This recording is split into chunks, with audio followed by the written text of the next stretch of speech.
Boa tarde, gente. Boa tarde. Paz de Cristo seja com vocês. Sim. Eu vou fazer uma breve abertura aqui. Não vou ser muito longo, claro, porque para dar espaço para comunicar. Mas eu gostaria que vocês abrissem a Bíblia em 1 Coríntios, capítulo 13, versículo 10.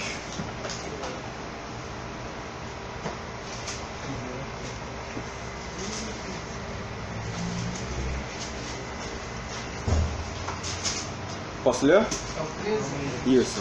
1 Coríntios 13, versículo 10.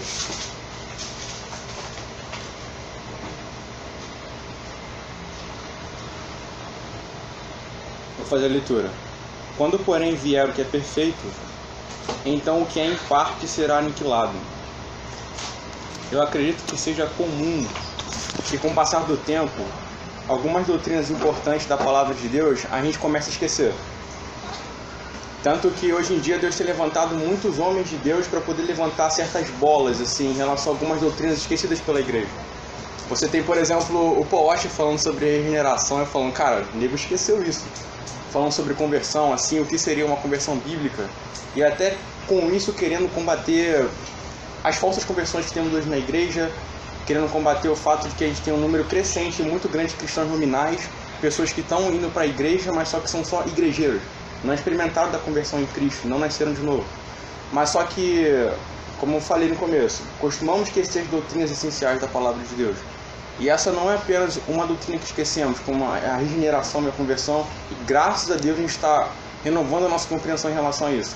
Mas eu queria falar que a doutrina dos dons espirituais nós temos esquecido também. E eu creio que a gente nem crê mais nos dons espirituais. Pelo contrário, a gente os esquece, os negligencia, só que a gente não sabe que esquecendo e negligenciando esses dons tem implicações muito grandes e muito fortes. Eu vou ler um versículo aqui que é extremamente polêmico na compreensão de alguns. Só que se eu não acreditasse que seria importante falar a respeito deles, eu não levantaria essa bola para falar. Eu realmente creio que é importante da parte de Deus que a gente renove nossa reflexão em relação a isso. Sábado eu tava numa discussão com o João Pedro, claro, uma discussão saudável, né? Aquela parada assim, pô, cara, tá tudo errado aí. E nós estávamos falando sobre os dons do Espírito. E a gente estava discutindo em relação a cessacionismo e continuismo. E foi uma discussão muito frutífera, eu achei que foi muito legal. Porque não foi aquela discussão que fez assim, cara, tu tá errado, olha esse versículo aqui e tal. Mas no final das contas a gente parou para orar. A gente falou, cara, tem algo errado aqui, tem algo errado na nossa compreensão, então vamos orar em relação a isso para que Deus nos dê entendimento em relação a essa questão. E a gente foi lá e a gente chorou e tal, e foi legal. Agora vamos refletir no texto aqui rapidamente. Quando, porém, vier o que é perfeito, então o que é em parte será aniquilado. Existe um grupo cessacionista, alguém já ouviu falar o que é isso? Cessacionismo e tal. Essas pessoas acreditam que os dons espirituais que houveram no primeiro século da era cristã cessaram, não existem mais. Como, por exemplo, falar em línguas, profecia, e alguns outros dons, como operação de milagres e coisas desse tipo. Então, eles dizem que, quando o apóstolo Paulo fala que, quando vier o que é perfeito, então quem parte será aniquilado, eles estão dizendo que esse perfeito é quando se fechasse o cano das Escrituras. Ou seja, toda a revelação que Deus tinha que dar para o homem se fechasse, terminasse, completasse. Então ele dizia que o fechamento do cânon seria aquilo que é perfeito, porque seria aquilo que é completo com relação à revelação que Deus dá a respeito de si mesmo. Até aí, vocês entenderam em relação a isso? Só que eu acredito que existam equívocos sérios em relação a essa interpretação. E que eu creio que eles tenham que sambar muito para poder tornar isso válido. E creio que isso é correto. Porque quando a gente olha no Novo Testamento, as referências que se fazem àquilo que é perfeito não está se referindo ao cano fechado das Escrituras. Quando, por exemplo, Paulo chega em Filipenses 3 e fala que está buscando a perfeição, ele está olhando para a eternidade. Então, quando ele fala a respeito de perfeição, ele fala sobre a volta de Cristo, a consumação de todas as coisas. Quando Cristo vier, então aquilo que é perfeito vai chegar. E aquilo que é em parte vai ser aniquilado. Se a gente crê que os dons espirituais já cessaram na era do século cristão, vamos pensar em algumas coisas complicadas que nós vamos entrar aqui. Paulo fala a respeito de dons de línguas e de profecia, mas ele não fala sobre esses dons. Se a gente observar no versículo 9 não, no versículo 8, ele diz que a ciência passará. O que é ciência? É conhecimento. Então, como é que existe cominical? Porque a cominical são reflexões com relação a conhecimento. Se a gente observar, por exemplo, outros textos da Escritura que falam a respeito de dom espiritual, como Romanos capítulo 12. Romanos capítulo 12 classifica como dons espirituais e o ensino também. Então a gente vai pensar o seguinte, se os dons cessaram naquele período do primeiro século, então o ensino também não existe mais. Os dons cessaram, então vamos ver isso na sua totalidade, correto? Existem outros dons também que são complicados. Presidir, o exercício da misericórdia também é tido como dom espiritual em Romanos capítulo 12, então não existe mais também. Então você vai ver que é um emaranhado muito grande que a gente vai estudando em relação a tudo isso. Então eu não creio que é viável, e eu creio que na verdade seja antibíblica a afirmação de que os dons espirituais cessaram. Outra coisa, teólogos reformados que normalmente costumam... E eu sou reformado, galera, de boa, sou realmente calvinista, bem ortodoxo. Que isso? Mas os teólogos que normalmente costumam afirmar que os dons espirituais cessaram, eles começam a olhar para evidências externas, dizendo da seguinte forma: eu não vejo mais a atuação de milagres como foi nos primeiros séculos.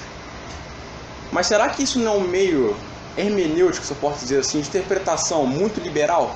Porque os liberais também usam o método histórico crítico, se não me engano, onde eles usam coisas externas da Escritura para poder interpretar a Escritura. Então, por mais que sejam ortodoxos fazendo isso, você vê que tem uma raiz de liberalismo ali.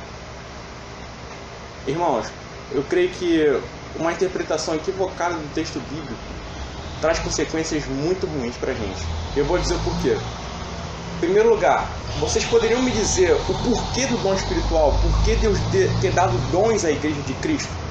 Alguém pode me dizer? Por que existe dom espiritual? Essa é uma resposta. Se você olhar em Efésios capítulo 4, diz o seguinte: e Cristo, quando subiu aos céus, ele deixou dons entre os homens.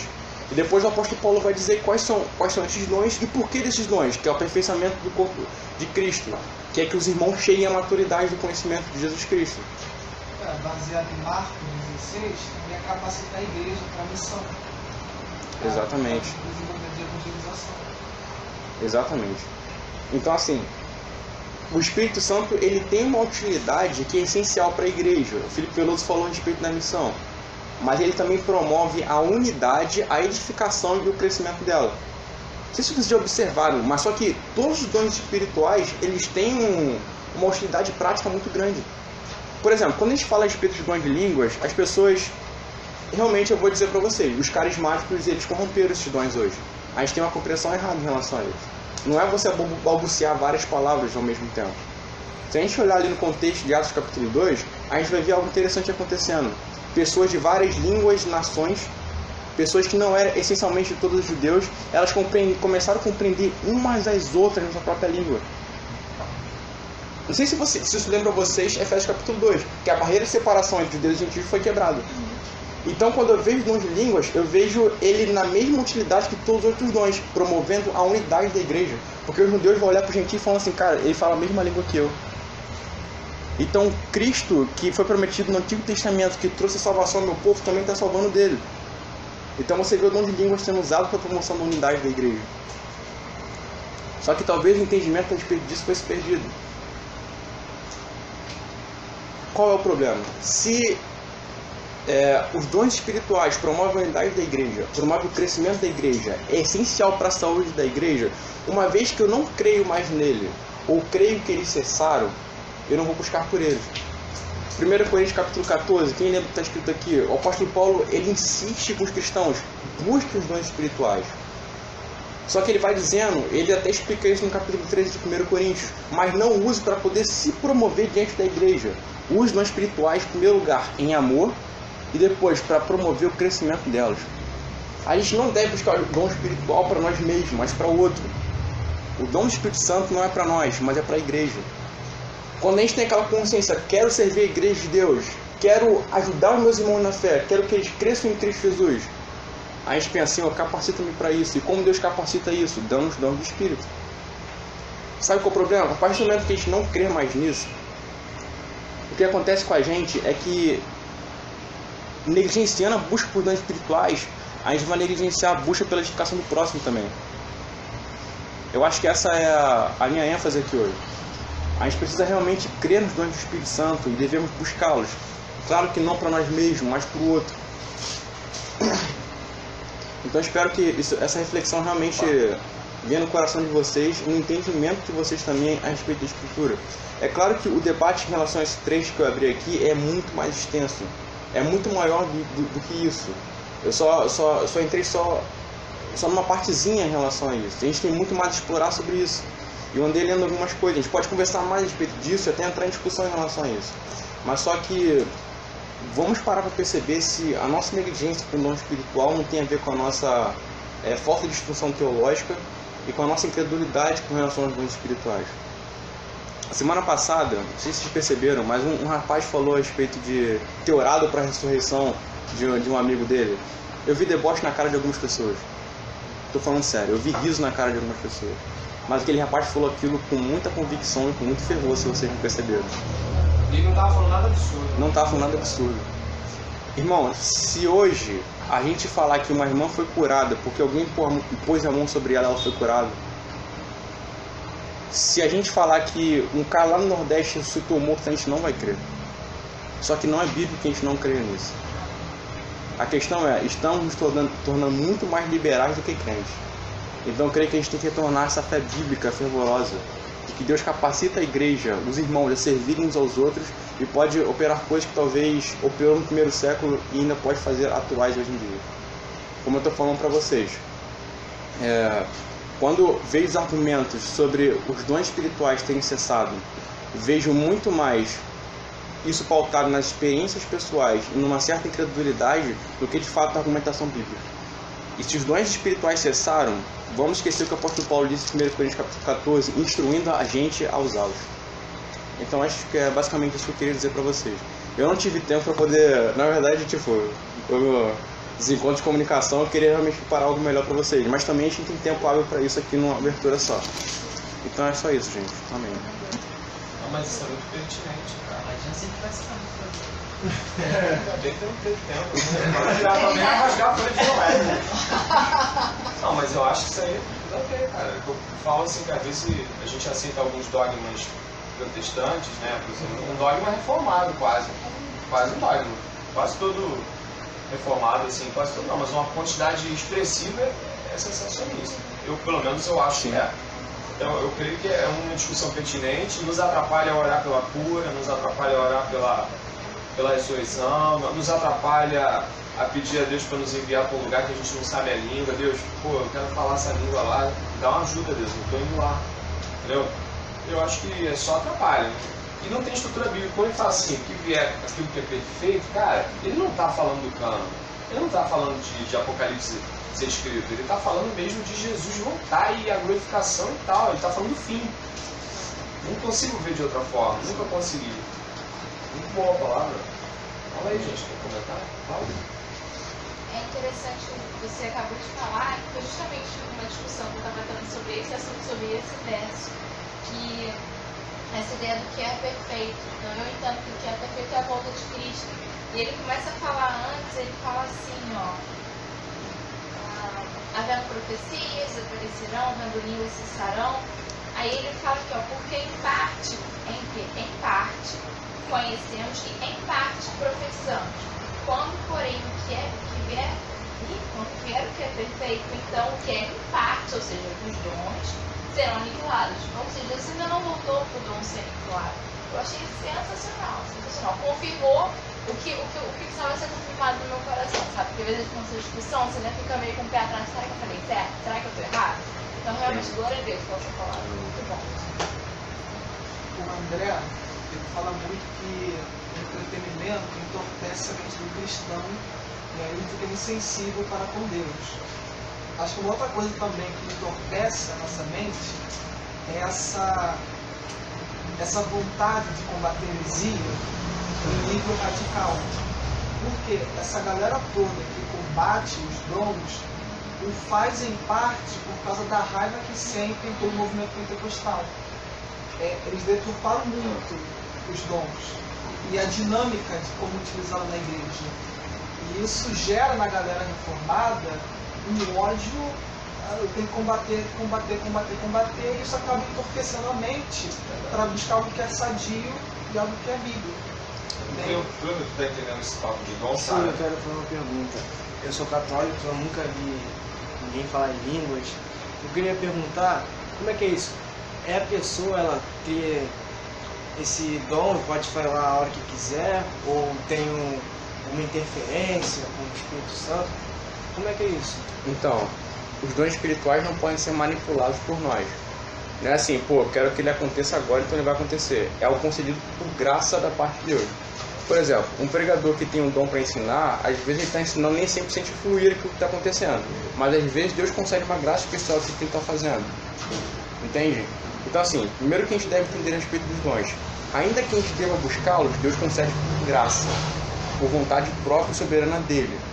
Por exemplo, ele pode chegar para o Veloso e orar: Senhor, me conceda o dom da profecia. Só que ele não me concederam, mas ele me concedeu por Veloso porque ele quis.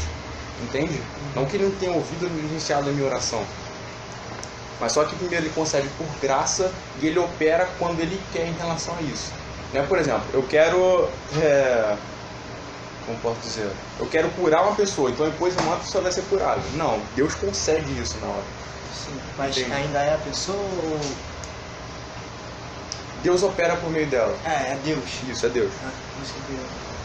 O poder não vem dela. Sim. Não é algo que vem. O que você deve ver muito é tipo alguém pensando, agora vai ter cura. Isso. Sendo que isso, como o Adonias fala, é meio que deturpado, porque Deus, através do poder dele e por graça, tipo, a gente não merecendo, ele vai lá e nos usa, mas a gente não tem, tipo, essa é a hora que Deus vai me usar para curar, essa é a hora que Deus vai me usar para ser misericordioso.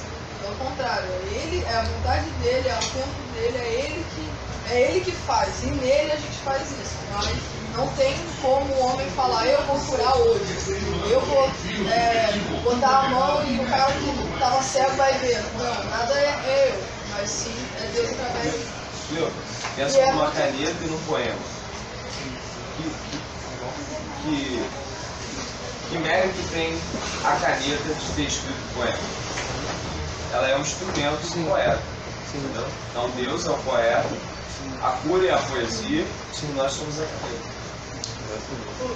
Eu queria comentar, cara, o que eu ia comentar, o Chico falou na íntegra, então não vou chover molhado, mas é muito bom o que ele estava dizendo, que nos faz tipo, olhar o testemunho, né, como você citou, de um irmão, e a gente já com um canto de boca rindo, tipo, a gente não consegue mais ver, tipo, caraca, o irmão tá falando ali, tava falando de coração, tá falando realmente, ele tava pedindo a Deus, ele, pô, ok, a gente não consegue mais, mas assim, cara, é muito complicado isso, muito, porque se a gente continuar sendo assim, a gente vai entrar numa igreja, né, o pentecostal não vai conseguir ouvir Deus, vai simplesmente começar a julgar o irmão do início até o fim do culto.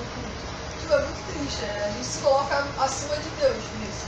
Jesus sendo divino, se despede de toda, tira toda a glória dele e desce pra conversar com a gente, pra tentar um relacionamento com a gente, e a gente quer vestir um manto de endeusar, enfim, colocar divindade na gente e não consegue olhar pro outro. É muito triste, cara. O Martin Lloyd Jones, ele diz assim, ele é continuista, graças a Deus por isso. Você tem um calvinista reformado que é continuista. E ele diz que é? Acho que o Hernandes também. Aí o Martin Lloyd Jones, ele diz que um dos motivos pelos quais a gente negligencia ou é incrédulo em relação aos dons espirituais é por preconceito pessoal. Então ele entendia dessa mesma forma. Pessoas não por uma interpretação bíblica coerente, mas justamente por preconceito. Chegar e falar assim, cara, aquilo está totalmente errado. Então eu tomo uma certa rixa e raiva em relação a isso, e ao invés de eu fazer uma observação coerente das escrituras em relação a isso, eu vou até inventar certas coisas. Entendeu? Eu vou tomar certo de extremos, eu vou tentar talvez mudar o texto ao que eu penso em relação a isso. Entendeu? Então de fato isso que vocês falaram. Mas é porque gente muito boa também defendeu o cessacionismo. Então, gente boa, quando defende algo assim, a gente fica meio balançado, né? Pô, o cara que é assim, o cara é melhor que eu. Não sei se tem uns 2 ou 3 anos que voltou esse assunto. Fazer uma palestra que acho que foi de uma carta que deu. que meteu o pau, que quase falou que os pentecostais não eram crentes de verdade. Sim, tô ligado. Eu vi mais se posicionando sobre isso. Não, e tipo, é uma parada que acaba que você fica meio cético com o poder de Deus. Esse é o problema, cara. Esse é o problema. É. O Martin Lloyd Jones, cara, ele é um cara muito fervoroso. E pegando um pouco do que o Kleber estava falando a respeito disso, de como Deus concede o dom espiritual, o Martin Lloyd Jones ele fala que por vezes ele estava pregando e sem ele ter o domínio em relação àquilo, o Espírito Santo lhe concedeu o dom da profecia. Porque ele estava num plano daquilo que ele estava pregando, ele organizou um ensino em relação àquilo, e o Espírito Santo veio e tirou ele daquele ensino, ele começa a falar e expor outra coisa em relação àquilo. Entende? Então, Deus concede por graça, ele opera quando quer e como quer em relação àquilo. Entendeu? Deus quis capacitá-lo ele em relação àquilo porque ele tinha algo a dizer para a igreja além daquele estudo bíblico que ele tinha formulado, entendeu? Então a gente não pode ser incrédulo em relação a isso. E eu de boa, pelo menos para mim, eu fico muito mais fervoroso, com muito mais vontade de orar quando eu penso no dom espiritual, no sentido de edificar o próximo e conceder algo útil para o próximo por meio da operação do Espírito Santo. A questão é, se a gente quer servir a igreja de Deus, que a gente peça a Deus que nos torne apto para isso por meio dos dons dele. Que a gente não se torne incrédulo em relação aos dons dele. Então, acho que é isso. Vou falar disso, né? Para completar a fala do Felipe e da Pamela, que era uma fala parecida, não somente a gente faz isso com os dons, mas eu estava conversando com você na sua casa sobre, às vezes, a minha dificuldade de ter, porque, como o Felipe falou sobre o ódio que a pessoa tinha dessa bagunça que fizeram, né, com os dons, e às vezes o ódio que eu tenho da bagunça que fizeram com o Evangelho da Prosperidade. Só que aí eu faço o Evangelho para mim, que para combater o Evangelho da Prosperidade, eu vou viver o Evangelho de fracasso. Então é um Evangelho deturpado, onde se fala assim, você é mais que vencedor em Cristo, claro, se você ficar no caminho dele, tá em todo o contexto do verso. Mas às vezes eu recebo esse verso e eu tenho uma dificuldade, eu tenho que, calma, ser bíblico, entendeu? E trabalhar na minha mente, porque foi tanto tempo martelado a prosperidade, que quando você recebe uma palavra assim de vitória, ou uma palavra vitória, você já fica tipo ressabiado. Você vê um cara que tem dinheiro, que tem uma boa vida, que às vezes é crente de verdade, mas você fica, será que ele é crente mesmo? A alma generosa prosperará. Então, tipo assim, várias e várias coisas acabam, justamente o que ele falou, o ódio, sabe, esse reflexo, né, essa reação, acaba também gerando um problema, não somente com os dons, mas com o Evangelho todo. Sobre os dons para servir, o dom de línguas é muito maneiro. Por quê? Olha como é que vamos descobrir. Ele vai falar. Vai ter muito. Ele ficou conseguindo ler, Felipe vai falar em dons. Não, é sério. Não, 1 Coríntios 14, Paulo fala que quem fala em línguas, fala em mistérios com Deus. Em contrapartida, você tem as pessoas que têm o dom de interpretar. Então, olha que bonito. Você tem um irmão aqui, falando em mistérios com Deus, falando coisas sublimes, belas, profundas, e você tem aqui do lado um irmão interpretando. Né? Então, o corpo está sendo edificado. E aí, de fato, quando a gente não busca o falar em línguas, eu estou especificando ele, a gente não busca o falar em línguas, a gente está perdendo essa edificação que é extraordinária. Verdade, cara. E uma coisa interessante também é que na instrução bíblica que o apóstolo Paulo dá, e que é uma instrução divina, ele orienta as pessoas a buscar o dom de línguas não apenas para edificação pessoal. Ele deixa claro e orienta os cristãos que aquilo deveria ter algum reflexo ali no culto público para as outras pessoas que estão. Então ele fala, então olha só, se vocês falarem em línguas, primeiro que não fale todo mundo, e outra coisa, que haja intérprete para que a finalidade do dom seja alcançada, que é a edificação dos outros. É claro que ele tem uma peculiaridade, que é talvez gerar uma edificação em você pessoal. Ele enfatiza isso mais no dom de línguas do que nos outros dons. Entendeu? Mas só que a finalidade, no fim das contas, é que toda a igreja seja alcançada, é que toda a igreja seja fortalecida por meio do dom do Espírito. Eu acho que quando a gente busca a edificação da igreja por meio de vários métodos que a gente possa aplicar, seja discipulado, seja de pequeno grupo, seja de qualquer outra coisa, mas só que a gente negligencia o Espírito Santo, o dom do Espírito, eu acho que a gente começa a achar que nosso braço pode gerar a edificação da igreja e o crescimento dela. Mas não é. Só o Espírito Santo pode operar isso. E graças a Deus que ele faz por instrumentos frágeis como nós. Então, assim, que essa dependência do Espírito Santo para a edificação da igreja, por amor à edificação dos nossos irmãos, nos faça buscar mais pelo dom do Espírito Santo em relação a isso. Uma pergunta, quando, por exemplo, você vai falar em línguas para um povo que não é cristão, você quer levar a mensagem de Cristo. Eu não sei como é que fala em língua, como é que é. Uhum. E a pessoa que não sabe de nada, ela vai entender? Ela vai entender?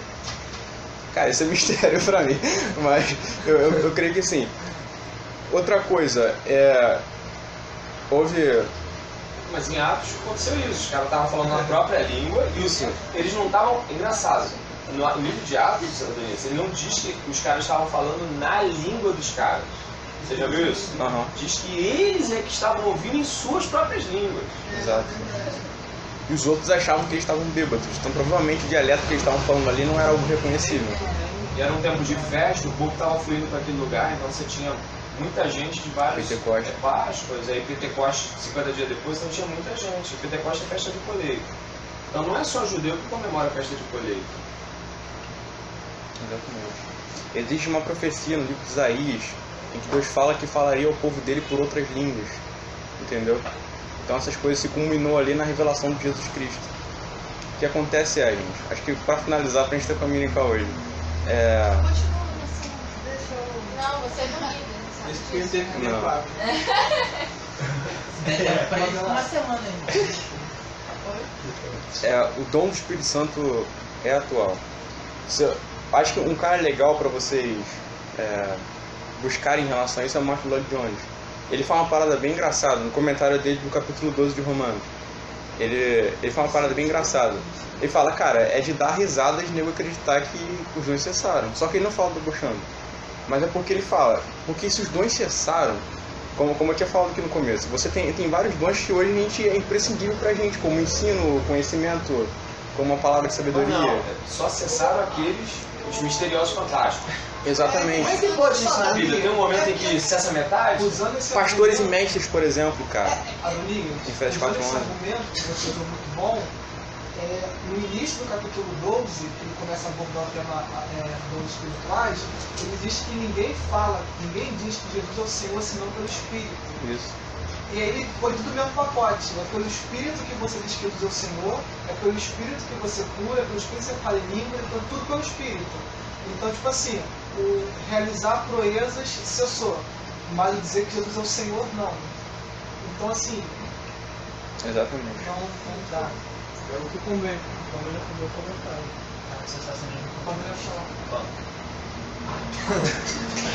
Irmão, sinceramente, eu dou meu testemunho pessoal. Eu já tive uma experiência estranha com cura. Entendeu? Só que eu não prefiro nem falar pra ele não debochar de mim. Realmente eu não posso falar sobre isso. O André também tem várias coisas que ele... Mas que nem eu não. Só era domador de formiga. Eu lembro disso. Tu lembra? Lembro que você era domador de formiga. Mas assim, foi muito estranho, porque eu só fui saber disso 1 ano e meio depois. Tinha uma irmã na minha igreja, na igreja que eu era, e que ela tinha diabetes.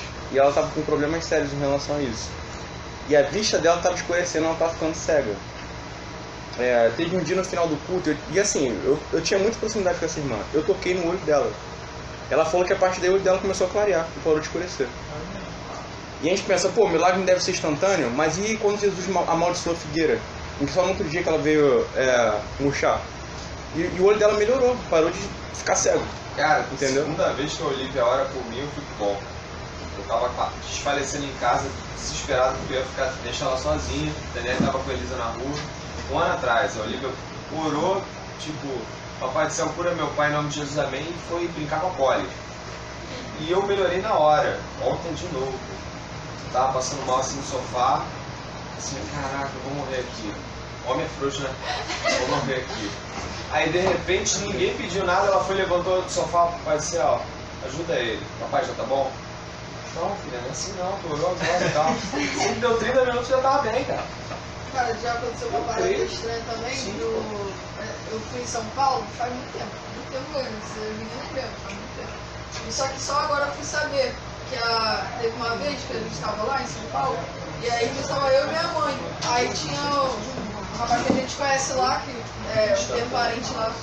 Aí esse rapaz pediu oração, só que aí eu, pô, mãe, vamos orar por ele. Aí a gente orou. Eu, pô, cara, aí pedi um irmão porque eu tenho intimidade com ele. Aí eu fui, toquei nas costas, assim, só no ombro. Mas poxa, posso orar pelas suas costas? E o cara ficou assim, mas ele não tinha falado. É tipo um primo distante. Ele não tinha falado o que tava sentindo, só pediu oração. Aí nisso a gente orou e depois eu, pô, fica com Deus e tal, mas estranho, toquei nas suas costas, mas eu só tava orando por ela, mas não é nada de mal não fiz mal da beleza. Aí como eu conheço ele, ficou de boa. Aí passou um tempão, tipo, recentemente, acho que foi ano passado, no final do ano passado, minha tia falou que ele veio contar testemunho, que ele tava com hernia de disco, cara. E, ele foi fazer exame porque ele ia operar e não tava mais, tava direitinho nas costas e tal. Aí eu fiquei, meu Deus, cruzes, meu Deus. Mas aí cadeia. A gente Volta deixa a hérnia. de criança. Mas errado, cara. Depois não crê mais que tem demônio. Não tem mais preocupação de repente alguém ter incorporado. Não, isso é frescura. Vai puxando. Nos torna liberais, cara, no final das contas, entendeu? O Whitfield, que era um grande amigo do John Wesley, cara. O Van Helsing. O Whitfield, que foi um amigo próximo do John Wesley. Pô, ele teve uma experiência, cara, em que ele foi pregar e antes de pregar ele abriu a Bíblia em Hebreus 9, versículo 27. E ele disse o seguinte, está ordenado ao homem morrer uma só vez e vindo depois disso o juízo. O homem cai e morre. Ele tava num... Tu lembra do Eu cenário? não tava lá não. Lembra? Morreu o juiz, não deve votação. Lembra a passagem desse sermão? Ele tava pregando ao ar livre, entendeu? Aí tipo uma campina, cerca, tipo uma 300, 400 pessoas assim, todo mundo parado e ele do alto. Aí um cara caiu lá. Aí veio um homem e falou no ouvido dele, não foi? Exato. Nossa, caiu um cara. Tipo, morreu um cara lá atrás. Ele começou, tipo, continuou de novo, não foi? Exato, ele leu mais duas vezes, mais duas pessoas morreram naquele dia. No Entendeu? culto. No culto. Na hora eu aceito Jesus, não. Na morte. Não precisava nem pregar, já tinha me convertido já. Pô, não, mas é o poder, Gente, cara. isso aconteceu de fato. Então, no decorrer da história da igreja, existe experiência desse tipo. O cara foi usado como profeta de Deus ali, entendeu? Então, existe experiência desse tipo. O Martin Lloyd Jones, quando estava na Segunda Guerra Mundial, naquele período, em que ele era um pregador muito conhecido na Inglaterra, ele profetizou dizendo o seguinte, cara, em determinado lugar não vai acontecer tal coisa, não aconteceu de fato. Entendeu? Outra coisa também é que teve uma cidade, não na Inglaterra, não lembro exatamente, onde 150 crianças morreram porque houve uma avalanche de pedras em cima de um colégio. E a cidade entrou num estado de depressão muito grande, de tristeza. Um ano depois, Martin Lloyd Jones foi pregar naquela cidade. E ele pregou em Romanos 8, versículo 18, quando o apóstolo Paulo fala que os sofrimentos do tempo presente não se comparam à glória que há de ser revelada. Então, cara, e a cidade foi avivada no sentido assim, cara, estamos bem agora, estamos felizes, porque entendemos o que aconteceu agora. Entendeu? Então, gente, vamos avivar os dons do Espírito Santo na nossa vida. Vamos avivar a nossa igreja. Vamos avivar a nossa compreensão em relação a isso hoje. Não vamos ser negligentes em relação a isso. Não vamos deixar que essa seja mais uma doutrina a ser morta. Que ela venha com vida novamente entre nós. Entende? Que Deus de fato nos use poderosamente por junto do teu Espírito. Primeiro promovendo a edificação e a unidade da igreja. Depois indo lá para fora. Entende? Eu queria a liberdade para orar em relação a isso. Se posso. Vamos orar então. Pai, louvamos o seu nome por essa reflexão. Eu quero te pedir, Pai, que não passe de nós o teu Espírito. Livra-nos da incredulidade, livra-nos da gente se tornar liberais, Senhor. Pessoas que não acreditam mais que o Senhor opere. Então, por favor, renove a nossa compreensão bíblica, que a gente retorne às velhas veredas em relação a isso. E que a gente, de fato, busque os melhores dons para a edificação dos nossos irmãos. Pai, enche-nos do teu Espírito. E usa-nos, Senhor, pelo poder do teu Espírito na vida dos nossos irmãos e da vida daqueles que estão perdidos, Senhor. Usa-nos como o Senhor usou John Wesley, Senhor. Usa-nos como o Senhor usou George Whitefield e tantos outros homens do Senhor. Por favor, Pai, conceda-nos o dom do Espírito Santo. Aviva-nos, Senhor, no dom do Espírito Santo. Que a gente não apague o Espírito Santo. Que a gente não venha extingui-lo, Senhor. Mas, por favor, conceda-nos o teu dom. conceda-nos fé, Senhor, no dom do Espírito Santo. Que a gente possa impor em mão de pessoas para que sejam curadas, Senhor. Que a gente possa realmente profetizar essa geração. E que a gente, de fato, Pai, ensine a Escritura, capacitados pelo Teu Espírito. E que a gente sirva os irmãos, mesmo que seja para pegar um peso, na força que o Senhor supre, como disse o apóstolo Pedro. Em nome de Jesus eu oro. Amém.